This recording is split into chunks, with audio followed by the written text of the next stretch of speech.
ಆತ್ಮೀಯ ವಿದ್ಯಾರ್ಥಿನಿಯರೇ, ತಮ್ಮೆಲ್ಲರಿಗೂ ಆನ್ಲೈನ್ ತರಗತಿಗೆ ಸ್ವಾಗತ. ಈಗಾಗಲೇ ಕಳೆದ ಅವಧಿಗಳಲ್ಲಿ 10ನೇ ತರಗತಿಯ ಗದ್ಯ ಭಾಗದಲ್ಲಿನ ಮೊದಲನೆಯ ಗದ್ಯ ಪಾಠವಾದ ಯುದ್ಧ ಎಂಬ ಗದ್ಯ ಭಾಗವನ್ನು ನೋಡ್ತಾ ಇದ್ದೀವಿ. ಇಲ್ಲಿ ಲೇಖಕಿಯಾಗಿರ್ತಕ್ಕಂಥ ಸಾರಾ ಬೂಕರ್ ಅವರ ಪರಿಚಯ, ಆಶಯ ಭಾವ, ಜೊತೆಗೆ ಪ್ರವೇಶ ಹಾಗೂ ರಾಹಿಲ್ ಕಷ್ಟಪಟ್ಟು ಈಜಿ ದಡ ಸೇರಿ ಮುದುಕಿಯ ಮನೆಯನ್ನು ಪ್ರವೇಶಿಸಿ ಆ ಮುದುಕಿಯ ಮನೆಯಲ್ಲಿ ಒದಗಿರ್ತಕ್ಕಂಥ ಒಂದು ಸೊಸೆಯ ಹೆರಿಗೆ ನೋವಿನಲ್ಲಿರ್ತಕ್ಕಂಥ ಒಂದು ಸಮಸ್ಯೆಯನ್ನು ಪರಿಹರಿಸಿ ಅಲ್ಲಿ ಹೆರಿಗೆಯನ್ನು ಮಾಡಿಸಿಕೊಂಡ ಅಂತಕ್ಕಂಥ ವಿಚಾರಗಳನ್ನು, ನಂತರ ತನ್ನ ಕಾಲಿಗೆ ಬಲವಾಗಿರ್ತಕ್ಕಂಥ ಏಟೇನು ಬಿದ್ದಿತ್ತೋ ಆ ಕಾಲಿಗೆ ನಂತರ ಆತ ಉಪಚಾರವನ್ನು ಮಾಡಿಕೊಂಡ ಅಂತಕ್ಕಂಥದ್ದನ್ನು ನೋಡಿದ್ದೀವಿ. ಆಗ ಮುದುಕಿ ಆವಾಗಲೂ ಕೂಡ ಈತನನ್ನು ಸಂದೇಹದಿಂದಲೇ ನೋಡಿದ್ಲು ಅಂತಕ್ಕಂಥ ವಿಚಾರವನ್ನು ನೋಡಿದ್ದೀವಿ. ಅಷ್ಟೊತ್ತಿಗಾಗಲೇ ಹೊರಗೆ ಆ ಮುದುಕಿಯ ದೇಶದವರೇ ಬಂದು ಆ ಸೈನಿಕರು ಬಾಗಿಲನ್ನು ಬಡಿತಕ್ಕಂಥ ಒಂದು ಸಂದರ್ಭಕ್ಕೆ ನಾವು ಬಂದು ನಿಂತಿದ್ದೀವಿ. ಆ ಮುಂದುವರೆದ ಭಾಗವನ್ನು ಇಂದು ಅಧ್ಯಯನ ಮಾಡೋಣ. ಟಕ್ ಠಕ್ ಟಕ್ ಠಕ್, ಪುನಃ ಶಬ್ದ, ಜೊತೆಯಲ್ಲಿ ಯಾರದ ಒಳಗೆ ಬಾಗಿಲು ತೆಗೀರಿ ಎಂಬ ಅಧಿಕಾರವಾಣಿ. ಬಾಗಿಲನ್ನ ಬೆಳೆದಾಗ ಟಕ್ ಟಕ್, ಇದು ಅನುಕರಣವೇಕ ಉದಾಹರಣೆ ಆಗ್ತದೆ. ಆ ಟಕ್ ಟಕ್ ಅಂತಕ್ಕಂಥ ಪುನಃ ಪುನಃ ಶಬ್ದ ಕೇಳಿ ಬಂತು. ಜೊತೆಯಲ್ಲಿ ಯಾರದ ಒಳಗೆ ಬಾಗಿಲು ತೆಗೆಯಿರಿ ಎಂಬ ಅಧಿಕಾರವಾಣಿ. ಒಬ್ಬ ಅಧಿಕಾರಿ ಮಾತನಾಡ್ತಕ್ಕಂಥ ಮಾತು ಗೊತ್ತಾಗ್ತದೆ. ಅಧಿಕಾರಯುತವಾಗಿ ಆತ ಮಾತಾಡ್ತಾರೆ. ಯಾರದ ಒಳಗೆ ಬಾಗಿಲು ತೆಗೆಯಿರಿ, ಯಾರಿದ್ರ ಒಳಗೆ ಬಾಗಿಲನ್ನು ತೆಗೀರಿ ಅಂತ ತಿಳ್ಕೊಂಡು ಆತ ಹೇಳ್ತಾನೆ. ಮುದುಕಿಯ ಸಂದೇಹ ನಿಜವಾಗಿತ್ತು. ಬಂದಿದ್ದಾತ ತಮ್ಮವನಲ್ಲ, ತಮಗೆ ತಮ್ಮ ದೇಶಕ್ಕೆ ದ್ರೋಹ ಬಗೆಯುವವನು. ಕ್ಷಣಕಾಲ ಆಕೆಯ ಕಣ್ಣುಗಳು ರೋಷದಿಂದ ಕೆರಳಿದವು. ಆವಾಗ ಮುದುಕಿಗೆ ಒಂದು ಸಂಶಯ ಇತ್ತು ಆತನ ಮೇಲೆ. ಆ ಸಂದೇಹ ನಿಜ ಆಯಿತು ಅನ್ಕೊಂತಾಳಕ್ಕೆ. ಬಂದಿದ್ದಾತ ತಮ್ಮವನಲ್ಲ, ಈತ ಏನು ಸೈನಿಕ ಬಂದಿದ್ದಾನೋ ಈತ ನಮ್ಮವನಲ್ಲ, ನಮ್ಮ ದೇಶದವ ಅಲ್ಲ. ತಮಗೆ ತಮ್ಮ ದೇಶಕ್ಕೆ ದ್ರೋಹ ಬಗೆಯುವವನು, ನಮಗೆ ಮತ್ತು ನಮ್ಮ ದೇಶಕ್ಕೆ ಕೆಟ್ಟದನ್ನು ಮಾಡಲಿಕ್ಕೆ ಬಂದಿರತಕ್ಕಂಥವನ, ದ್ರೋಹ ಮಾಡಲಿಕ್ಕೆ ಬಂದಿರತಕ್ಕಂಥವ ಅದಾನ ಅಂತ ತಿಳ್ಕೊಂಡು ಆಕೆ ಅನ್ಕೊತಾಳೆ. ಕ್ಷಣಕಾಲ ಆಕೆಯ ಕಣ್ಣುಗಳು ರೋಷದಿಂದ ಕೆರಳಿದವು. ಬಹಳಷ್ಟು ರೋಷ ಅಂತಂದ್ರೆ ಸಿಟ್ಟು ಅಥವಾ ಕೋಪ, ಅರ್ಥವನ್ನು ಬರ್ಕೊಳ್ಳಿ. ರೋಷ, ಸಿಟ್ಟು ಅಥವಾ ಕೋಪ ಅಂತ. ಬಹಳಷ್ಟು ಕೋಪ ಬರ್ತದೆ ಆಕೆಗೆ, ಸಿಟ್ಟು ಬರ್ತದೆ ಅಂತ. ಬಾಗಿಲ ಬಳಿ ಸಮೀಪಿಸುತ್ತ ಆಕೆ ಆತನ ಮುಖ ನೋಡಿದಳು.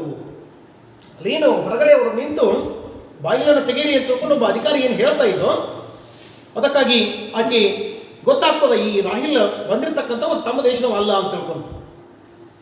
ಆಕೆಗೆ ಬಹಳಷ್ಟು ಕೋಪನ ಬರ್ತದೆ. ಆ ಕೋಪದ ಮುಖವನ್ನು ಇಟ್ಟುಕೊಂಡೇ ಆಕೆ ಬಾಗಿಲಿನ ಸಮೀಪ ಬಂದು ಮತ್ತೊಮ್ಮೆ ರಾಹಿಲನ ಮುಖವನ್ನು ನೋಡ್ತಾಳ ಅಂತ. ಓ, ಈ ಕಣ್ಣುಗಳು ಯುದ್ಧಕ್ಕೆ ಹೋದ ತನ್ನ ಮಗನ ಕಣ್ಣುಗಳಂತೆ ಇವೆಯಲ್ಲ ನೋಡಿ ಆಕೆ ಅಂತ.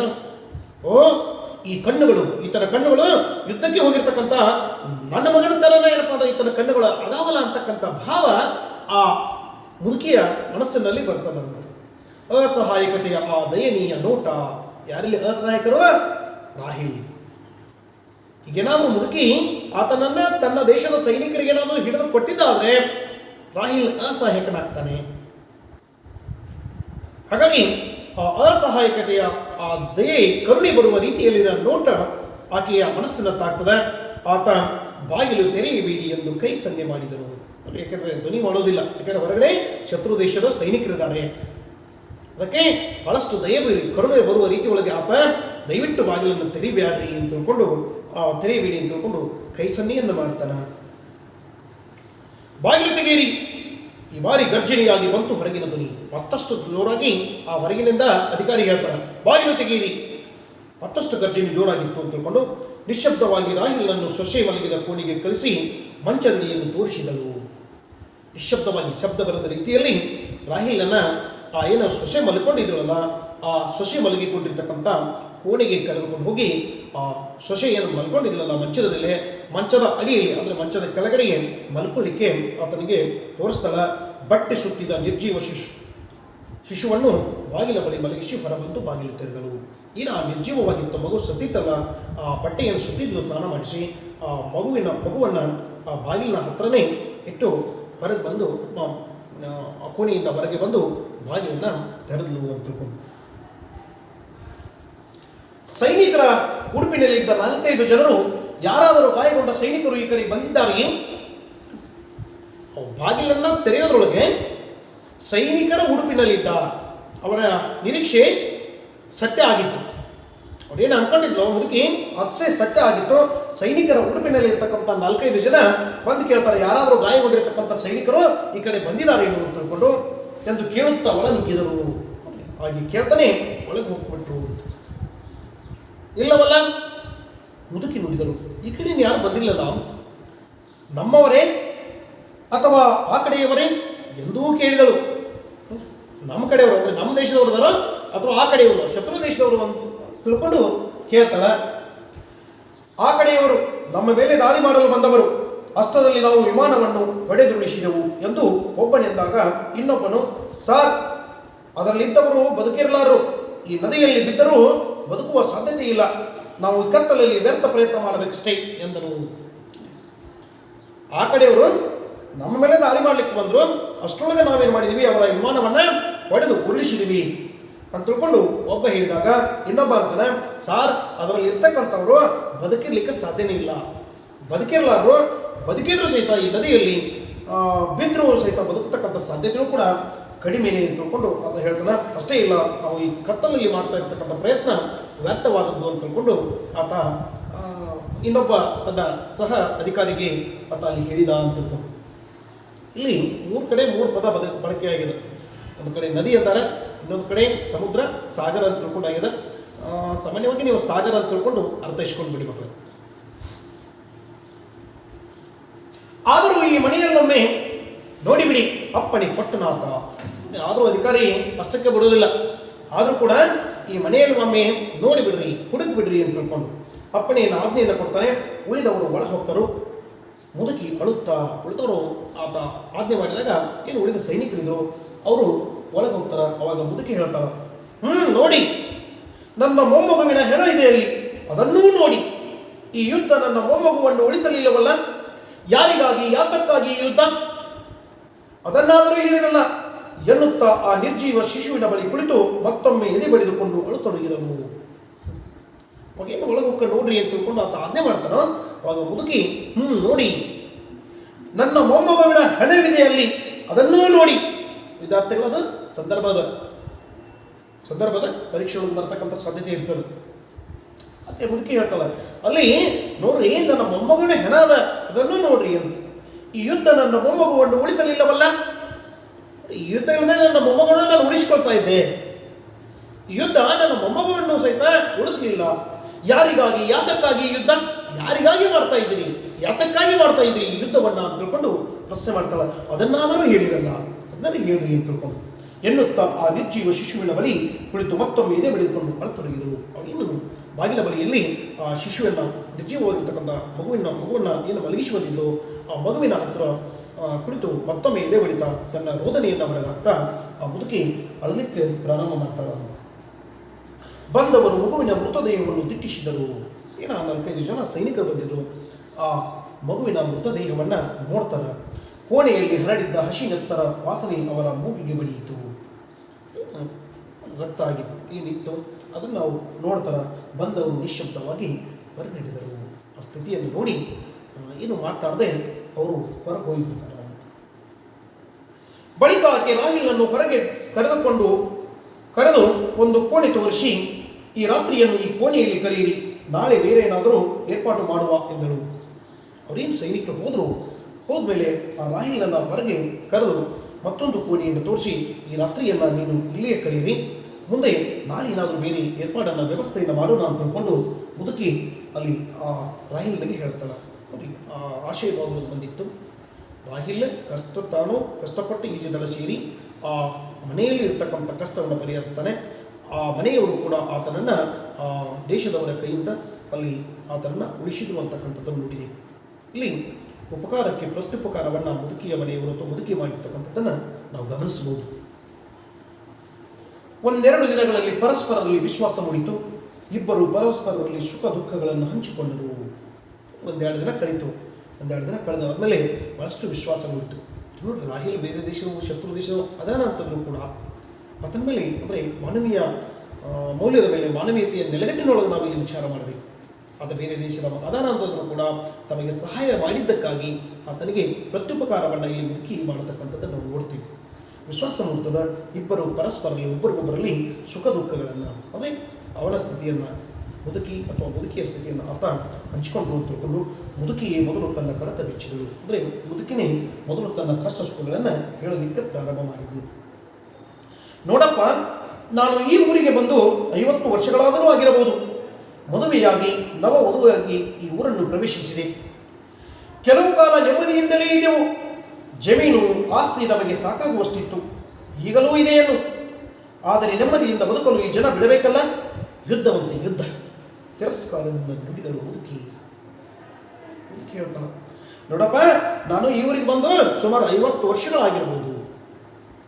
ಮದುವೆಯಾಗಿ ನವ ವಧುವಾಗಿ ಈ ಊರನ್ನು ಪ್ರವೇಶಿಸಿದೆ. ಅಂದರೆ ಈ ಊರನ್ನು ನಾನು ಈ ನನ್ನ ಗಂಡನನ್ನು ಇರ್ತಕ್ಕಂಥ ಏನು ಗಂಡನ ಇದ್ದಲ್ಲ ಆತನ ಮದುವೆಯಾಗಿ ವಿವಾಹವಾಗಿ ನಾನು ಈ ಊರಿಗೆ ಬಂದೆ. ಕೆಲವು ಕಾಲ ನೆಮ್ಮದಿಯಿಂದಲೇ ಇದ್ದೆವು. ಮದುವೆಯಾಗಿರ್ತಕ್ಕಂಥ ಕೆಲವು ವರ್ಷ ಅತ್ಯಂತ ನೆಮ್ಮದಿಯಿಂದ ಆರಾಮಾಗೇ ಇದ್ವಿ. ಜಮೀನು ಆಸ್ತಿ ನಮಗೆ ಬೇಕಾದಷ್ಟಿತ್ತು, ಸಾಕಾಗುವಷ್ಟಿತ್ತು. ಜಮೀನಿತ್ತು, ಆಸ್ತಿ ಇತ್ತು, ಈಗಲೂ ಇದೆಯನ್ನು, ಈಗಲೂ ಅದ. ಆದರೆ ನೆಮ್ಮದಿಯಿಂದ ಬದುಕಲು ಈ ಜನ ಬಿಡಬೇಕಲ್ಲ. ಆದರೆ ನೆಮ್ಮದಿ ಇಲ್ಲ. ನೆಮ್ಮದಿಯಿಂದ ಇರಬೇಕು ಅಂತಂದರೆ ಈ ಜನ ಬಿಡ್ತಾ ಇಲ್ಲ. ಯುದ್ಧವಂತೆ ಯುದ್ಧ. ತಿರಸ್ಕಾರದ ನುಡಿದರು ಮುದುಕಿ. ಯುದ್ಧ ಯಾರಿಗೆ ಬೇಕಾಗಿದೆ ಅಂತ ತಿಳ್ಕೊಂಡು ಬಹಳಷ್ಟು ಯುದ್ಧದ ಬಗ್ಗೆ ತಿರಸ್ಕಾರದ ಅನುಭವದಿಂದ ಆ ಮುದುಕಿ ನುಡಿತಾಳ. ಆಗಲೂ ಯುದ್ಧವಾಗಿತ್ತ ಅಜ್ಜಿ? ರಾಹಿಲ್ ಕೇಳಿದರು. ಆಗಲೂ ಯುದ್ಧ ಆಗಿತ್ತೇನು ಅಜ್ಜಿ ಅಂತ ತಿಳ್ಕೊಂಡು ರಾಹಿಲ್ ಕೇಳ್ತಾನೆ. ಅವಾಗ ಆ ಮುದುಕಿ ಹೇಳ್ತಾಳೆ, ಆಗ ಈ ಊರು ಆ ದೇಶದವರ ಕೈಯಲ್ಲಿತ್ತು. ಅವರ ಧರ್ಮ ಬೇರೆ, ನಮ್ಮ ಧರ್ಮ ಬೇರೆ ಎಂಬ ಕಾರಣಕ್ಕೆ ಆಗ ಯುದ್ಧ ಮಾಡಿದರು. ಅವಾಗ ಯುದ್ಧ ನಡೆದಿತ್ತು. ಈಗೇನ ಈ ಊರದಲ್ಲ, ಈ ಊರು ಮೊದಲು ಆ ದೇಶದವರ ಕೈಯೊಳಗಿತ್ತು. ಆದರೆ ಅವರ ಧರ್ಮ ಬೇರೆ, ನಮ್ಮ ಧರ್ಮ ಬೇರೆ ಅಂತ ತಿಳ್ಕೊಂಡು ಯುದ್ಧ ಮಾಡಿದರು. 1000 ಗಟ್ಟಲೆ ಜನರು ಪ್ರಾಣ ತೆತ್ತ ಬಳಿಕ ಯುದ್ಧ ನಿಂತು ಈ ಊರು ಈ ದೇಶಕ್ಕೆ ಸೇರಿತು. ಸಾವಿರಾರು ಜನ ಸತ್ರು ಯುದ್ಧದಲ್ಲಿ. ನಂತರ ಈ ಊರು ಮೊದಲು ಏನು ಆ ದೇಶದವರ ಕೈಯೊಳಗಿತ್ತು. ಆಮೇಲೆ ಯುದ್ಧ ನಿಂತ ಆದಮೇಲೆ ಈ ಊರು ಈ ದೇಶದ ಹತೋಟಿಗೆ ಬಂತು ಅಥವಾ ಈ ದೇಶಕ್ಕೆ ಬಂತು, ಸೇರಿತು ಅಂತ ತಿಳ್ಕೊಂಡು ಆ ಮುದುಕಿ ಹೇಳ್ತಾಳೆ. ಊರೇನು ಕೈ ಬದಲಾಯಿಸಿತು, ಆದರೇನು ನಮ್ಮ ಬದುಕಿನಲ್ಲಿ ಏನಾದರೂ ವ್ಯತ್ಯಾಸವಾಗಿದೆಯೇ? ನೋಡಿ, ಊರೇನಾದ್ರು ಕೈ ಬದಲಾಯಿಸಿತು ಅಂದರೆ ಆ ದೇಶದೊಳಗೆ ಇರ್ತಕ್ಕಂಥದ್ದು ಈ ದೇಶಕ್ಕೆ ಬಂತು. ಆದರೆ ನಮ್ಮ ಜೀವನದೊಳಗೆ ಏನಾದರೂ ಬದಲಾವಣೆ ಆಗಿದೆನೋ? ಇಲ್ಲ. ಏನಾದರೂ ವ್ಯತ್ಯಾಸ ಆಗಿದೆನೋ? ಇಲ್ಲ.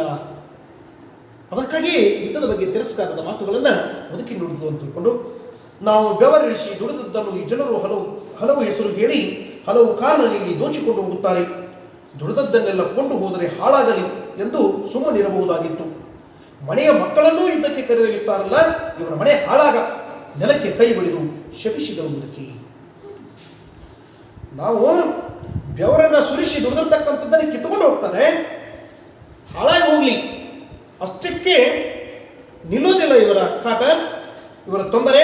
ದುಡಿದದ್ದನ್ನು ಕೊಂಡು ತೆಗೆದುಕೊಂಡ್ರೆ ಹಾಳಾಗಿ ಹೋಗಲಿ, ಆದರೆ ಹೆತ್ತ ಮಕ್ಕಳನ್ನು ಸಹಿತ ಈ ಒಂದು ಯುದ್ಧದ ಹೆಸರಿನೊಳಗೆ ಕರೆದೊಯ್ತಾರಲ್ಲ, ಇವರ ಮನೆ ಹಾಳಾಗಿ ಹೋಗಲಿ ಅಂತ ತಿಳ್ಕೊಂಡು ತನ್ನ ಒಂದು ರೋದನೆಯನ್ನು, ತನ್ನ ದುಃಖವನ್ನು ನೆಲಕ್ಕೆ ಕೈ ಬಡಿಯೋದ್ರ ಮೂಲಕ ಶಪಿಸ್ತಾಳ. ಅವರಿಗೆ ಶಾಪವನ್ನು ಹಾಕ್ತಾಳ. ಯಾಕಂದರೆ ದುಃಖವನ್ನು ಹೊರಗಾಗ್ತಕ್ಕಂಥ ಸಂದರ್ಭದಲ್ಲಿ ಸಾಮಾನ್ಯವಾಗಿ ಒಮ್ಮೊಮ್ಮೆ ಎದೆ ಬಡ್ಕೊಂಡು ಅಳ್ತಕ್ಕಂಥದ್ದು ನಾವು ಕಾಣ್ತೀವಿ. ನೆಲ ಬಡದ ಅಳ್ಕೊಂಡು ರೋದನೆಯನ್ನು ಹೊರಗೆ ಹಾಕ್ತಕ್ಕಂಥದ್ದನ್ನು ಕೂಡ ನಾವು ಕಾಣ್ತೀವಿ. ಹೀಗೆ ತನ್ನ ಒಂದು ರೋದನೆಯನ್ನು, ದುಃಖವನ್ನು ಆಕೆ ಹೊರಗೆ ಹಾಕ್ತಾಳ. ಈಗ ನಿಮ್ಮ ಮಗನೆಯಲ್ಲಿದ್ದಾನಮ್ಮ? ರಾಗಿ ಕೇಳಿದನು. ಈಗ ನಿಮ್ಮ ಮಗ ಎಲ್ಲಿದ್ದಾನ ಅಂತ ತಿಳ್ಕೊಂಡು, ಅಮ್ಮ ಈಗ ನಿಮ್ಮ ಮಗ ಎಲ್ಲಿದ್ದಾನ ಅಂತ ತಿಳ್ಕೊಂಡು ರಾಗಿ ಆ ಮುದುಕಿಯನ್ನು ಕೇಳ್ತಾನೆ. ಅವಾಗ ಮುದುಕಿ ಹೇಳ್ತಾನೆ, ಯುದ್ಧಕ್ಕೆ ಹೋಗಿದ್ದಾನೆ. ನನ್ನ ಮಗನಿನ್ನು ಚಿಕ್ಕ ಹುಡುಗನಾಗಿದ್ದಾಗ ಯುದ್ಧಕ್ಕೆ ಹೋದ ಅವನ ತಂದೆ ಹಿಂದಿರುಗಲಿಲ್ಲ. ಈಗ ನಿಮ್ಮ ಮಗ ಎಲ್ಲಿದ್ದಾನ ಅಂತ ತಿಳ್ಕೊಂಡು ರಾಹಿಲ್ ಮುದುಕಿಯನ್ನು ಕೇಳಿದಾಗ ಯುದ್ಧಕ್ಕೆ ಹೋಗಿದ್ದಾನ ಅಂತ ತಿಳ್ಕೊಂಡು ಮುದುಕಿ ಹೇಳ್ತಾಳೆ, ಅಷ್ಟೇ ಇಲ್ಲ, ನನ್ನ ಮಗನಿನ್ನೂ ಚಿಕ್ಕ ಹುಡುಗನಾಗಿದ್ದಾಗ, ನನ್ನ ಮಗ ಇನ್ನೂ ಚಿಕ್ಕವನಾಗಿದ್ದ, ಸಣ್ಣ ಬಾಲಕನಾಗಿದ್ದಾಗ ಆಗ ಯುದ್ಧಕ್ಕೆ ಹೋದ ಅವನ ತಂದೆ ಹಿಂದಿರುಗಲೇ ಇಲ್ಲ. ನೋಡ್ರಿ ಸ್ಥಿತಿ ಹೆಂಗಿರ್ತದೆ ಸೈನಿಕರು. ವೀರ ಮರಣ ಅಪ್ಪಿದ ಮೇಲೆ ಅವರ ಹೆಣವೂ ಕೂಡ ಕೆಲವೊಂದಿಷ್ಟು ಸಂದರ್ಭದಲ್ಲಿ ಅವರ ಮನೆಯನ್ನು ತಲುಪುವುದಿಲ್ಲ. ಹಾಗೆ ಯುದ್ಧಕ್ಕೆ ಹೋಗಿರ್ತಕ್ಕಂಥ ಅವನ ತಂದೆ ಹಿಂದಿರುಗಲೇ ಇಲ್ಲ. ಎದೆ ತುಂಬ ಬೂದಿ ಉಚ್ಚಿದ ಕೆಂಡ ಅಂತಂದ್ರೆ ಬೆಂಕಿ, ಬೂದಿ ಅಂದರೆ ಬೂದಿ ಕೆಳಗಡೆ ಬೆಂಕಿ ಇದ್ದಾಗ ಬೆಂಕಿ ಅದ ಅಂತ ಗೊತ್ತಾಗೋದಿಲ್ಲ. ಹಾಗೆ ನನ್ನ ಸ್ಥಿತಿ ಆಗಿದೆ. ಮನಸ್ಸಿನೊಳಗೆ ಹೃದಯದೊಳಗೆ ಸಾಕಷ್ಟು ಮನಸ್ಸಿನೊಳಗೆ ನೋವದ ಅಂತ ತಿಳ್ಕೊಂಡು ಆ ಮುದುಕಿ ಅಲ್ಲಿ ಹೇಳೋದನ್ನು ನಾವು ಕಾಣ್ತೀವಿ. ಎದೆಯ ಗಾಯ ಇಂದಿಗೂ ಇದೆ ನೋಡು. ಎದೆಯ ಗಾಯ ಮನಸ್ಸಿನೊಳಗೆ ಇನ್ನೂ ಏನಪ್ಪ ಅಂದ್ರೆ ಸಾಕಷ್ಟು ನೋವದ, ಗಾಯದ ನೋವದ ತಿಳ್ಕೊಂಡು ಆಕೆ ತನ್ನ ನೋವನ್ನು ಹೇಳ್ತಾಳೆ. ಎಲ್ಲ ದುಃಖ ನುಂಗಿಕೊಂಡು ಮಗನನ್ನು ಸಾಗಿಸಲಿದೆ, ಮದುವೆಯನ್ನೂ ಮಾಡಿದೆ. ಈಗ 5-6 ವರ್ಷಗಳ ಬಳಿಕ ಸೊಸೆ ಗರ್ಭಿಣಿಯಾದಳು. ಮನೆಯಲ್ಲೊಂದು ಪುಟ್ಟ ಮಗುವಿನ ಅಳು ಕೇಳಲು ನನ್ನ ಮಗನು ತುದಿಗಾಲಲ್ಲಿ ನಿಂತು ಕಾಯುತ್ತಿದ್ದನು. ಮಗನನ್ನ ಬೆಳೆಸಿ ದೊಡ್ಡವನನ್ನಾಗಿ ಮಾಡಿದೆ, ಸಾಗಿಸಲು ಇದೆ, ಕೊನೆಗೆ ಆತನಿಗೆ ಮದುವೆಯನ್ನೂ ಮಾಡಿದೆ. ಈಗ 5-6 ವರ್ಷಗಳ ನಂತರ ಸೊಸೆ ಗರ್ಭಿಣಿಯಾಗಿದ್ದಳು. ಅದಕ್ಕಾಗಿ ಸಂತೋಷದ ಇನ್ನೇನು ಮಗು ಹುಟ್ಟಿ ಬರ್ತದೆ, ಆ ಮಗುವಿನ ಧ್ವನಿಯನ್ನು ಕೇಳಬೇಕು, ಅಳುವನ್ನು ಕೇಳಬೇಕು ಅಂತಕ್ಕಂಥ ಹಂಬಲದೊಳಗೆ ತುದಿಗಾಲಲ್ಲಿ ನನ್ನ ಮಗ ನಿಂತು ಕಾಯ್ತಾ ಇದ್ದ ತಿಳ್ಕೊಂಡು ಮುದುಕಿ ತನ್ನ ವಿಚಾರವನ್ನು ಹೇಳ್ತಾಳೆ. ಅಷ್ಟರಲ್ಲಿ ಬಂತು ಯುದ್ಧ. ಅವನೊಮ್ಮೆ ಹಿಂತಿರುಗಿ ಬಂದಿದ್ದರೆ ಸಾಕಾಗಿತ್ತು. ಅಷ್ಟರೊಳಗನೆ ಯುದ್ಧ ಬಂತು. ಹಾಗಾಗಿ ಆತ ಯುದ್ಧಕ್ಕೆ ಹೋಗಿದ್ದಾನೆ. ಒಮ್ಮೆ ಆತ ತಿರುಗಿ ಬಂದರೆ ಸಾಕು ಅಂತ ತಿಳ್ಕೊಂಡು ಮುದುಕಿ ಹೇಳ್ತಾಳೆ. ಈ ವಿಷಯ ತಿಳಿದು ಅವನೆಷ್ಟು ಸಂಕಟ ಪಡುತ್ತಾನೋ, ಮಗು ಸತ್ತೋಯ್ತು ಅಂತಕ್ಕಂಥ ಸುದ್ದಿಯನ್ನು ಕೇಳಿ ಆತ ಎಷ್ಟು ನೊಂದ್ಕೊಳ್ತಾನೋ, ಆತ ಎಷ್ಟು ಮನಸ್ಸಿಗೆ ನೊಂದ್ಕೊಳ್ತಾನೋ ಅಥವಾ ಕಷ್ಟವನ್ನು ಅನುಭವಿಸ್ತಾನೋ ಅಂತಕ್ಕಂಥ ವಿಚಾರವನ್ನು ವ್ಯಕ್ತಪಡಿಸ್ತಾಳೆ. ಕೊನೆಯ ಮಾತನ್ನು ಹೇಳುವಾಗ ಮುದುಕಿಯ ಕಂಠ ಗದ್ಗದವಾಗಿ ಮುಂದೆ ಮಾತೇ ಹೊರಡಲಿಲ್ಲ. ಕೊನೆಯ ಮಾತನ್ನು ಹೇಳ್ತಕ್ಕಂಥ ಸಂದರ್ಭದಲ್ಲಿ ಮುದುಕಿ ಕಂಠ ಗದ್ಗದಿತವಾಗಿ ಭಾಳ ದುಃಖ ಬಂದಾಗ ಮಾತುಗಳೇ ಮಾತುಗಳು ಹೊರಡೋದಿಲ್ಲ. ಮುಂದೆ ಆಕೆಗೆ ಮಾತು ಹೊರಡಲಿಲ್ಲ ಅಂತ ತಿಳ್ಕೊಂಡು ವಿದ್ಯಾರ್ಥಿಗಳೇ, ಇಲ್ಲಿವರೆಗೂ ಈ ಯುದ್ಧ ಎಂಬ ಗದ್ಯ ಭಾಗವನ್ನು ನೋಡಿದ್ದೀವಿ. ಎಲ್ಲರೂ ಆ ಪಾಠವನ್ನು ನೋಡಿ ಆದಷ್ಟು ಪ್ರಶ್ನೋತ್ತರಗಳನ್ನು ತಾವು ಬರಲಿಕ್ಕೆ ಪ್ರಯತ್ನ ಮಾಡಿ. ಎಲ್ಲರಿಗೂ ಧನ್ಯವಾದಗಳು.